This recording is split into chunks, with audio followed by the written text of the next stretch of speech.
उमेद उमेद महाराष्ट्र राज्य महिला व कर्मचारी संघटना महाराष्ट्र राज्य यांच्या वतीने दिनांक 10 ते 14 डिसेंबर 2025 दरम्यान हिवाळी अधिवेशनात आंदोलनाचे नियोजन करण्यात आले आहे। दिनांक 10 डिसेंबर संविधान चौक नागपूर या ठिकाणी साखळी उपोषणाला सुरुवात होईल। त्यानंतर 11 ते 12 डिसेंबर संविधान चौक नागपूर येथे निवासी 50,000 महिला केडर व कर्मचारी यांच्या वतीने आंदोलन करण्यात येईल।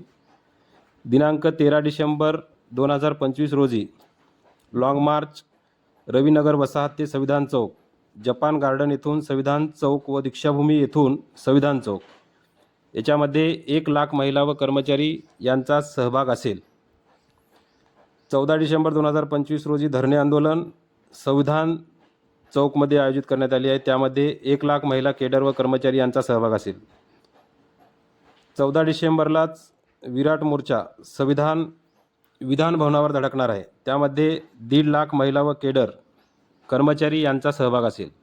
84 लाख ग्रामीण कुटुंबाच्या उज्ज्वल भविष्यासाठी शासनाच्या ग्रामविकास व पंचायत राज विभागाअंतर्गत उमेद महाराष्ट्र राज्य ग्रामीण जीवनोन्नती अभियान स्वतंत्र कायमस्वरूपी विभाग म्हणून आस्थापनेला मान्यता देऊन उमेद अभियानाअंतर्गत कार्यरत कंत्राटी अधिकारी कर्मचारी यांना शासनाच्या सक्षम पदाचा दर्जा देऊन कायमस्वरूपी सेवेत समाविष्ट करून घ्यावे। क्रमांक 1 सर्व समुदाय संसाधन व्यक्ती यांना शासनाकडून मिळत असलेले मानधन मार्च 2026 नंतर समुदाय स्तरीय संस्थेकडून देण्यात यावे।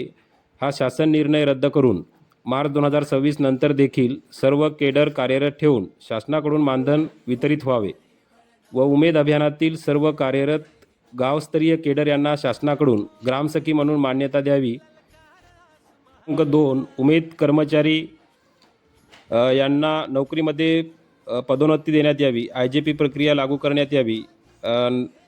नंबर 2 चा परत मुद्दा आहे उमेद अभियान अंतर्गत प्रभाग समन्वयक व सहाय्यक कर्मचारी यांच्या रिक्तपदी जिल्हाबाह्य बदली होण्यास प्राधान्याने मान्यता देण्यात यावी। मुद्दा क्रमांक 2 केंद्र शासनाचे सूचनेनुसार उमेद अभियानातील नवीन HR मॅन्युअल लागू करण्यात यावे। त्यानंतर आरोग्य विभागात गाव व प्रभाग स्तरावर काम करणाऱ्या आशा स्वयंसेविका गट प्रवर्तक यांना लागू असलेला 10 लाख रकमेचा विमा उमेद अभियानातील सर्व समुदाय संसाधन व्यक्ती यांना देखील अपघात, अपंगत्व व नैसर्गिक मृत्यू इत्यादीसाठी लागू करण्याबाबत तिसरी मागणी आहे उमेद अभियानातील बाह्य संस्थेद्वारे कार्यरत असणाऱ्या अधिकारी कर्मचारी यांना देखील उमेदमधील कार्यरत कंत्राटी कर्मचारी यांच्या प्रमाणे वार्षिक वेतनवाढ प्रत्येक महिन्याला वेळेवर मानधन वितरित व्हावे घेऊन दिनांक 10 डिसेंबर ते 14 डिसेंबर असा कृती कार्यक्रम उमेद महाराष्ट्र राज्य महिला व कर्मचारी संघटनेच्या वतीने आयोजित करण्यात आला आहे। यामध्ये महाराष्ट्रातील सर्व समूह संसाधन व्यक्ती त्याचबरोबर सर्व केडर आणि महाराष्ट्रातील सर्व उमेद कर्मचारी यांनी मोठ्या संख्येने सहभागी होऊन सदर आंदोलन यशस्वी करण्यासाठी मदत करावी। धन्यवाद। जय उमेद।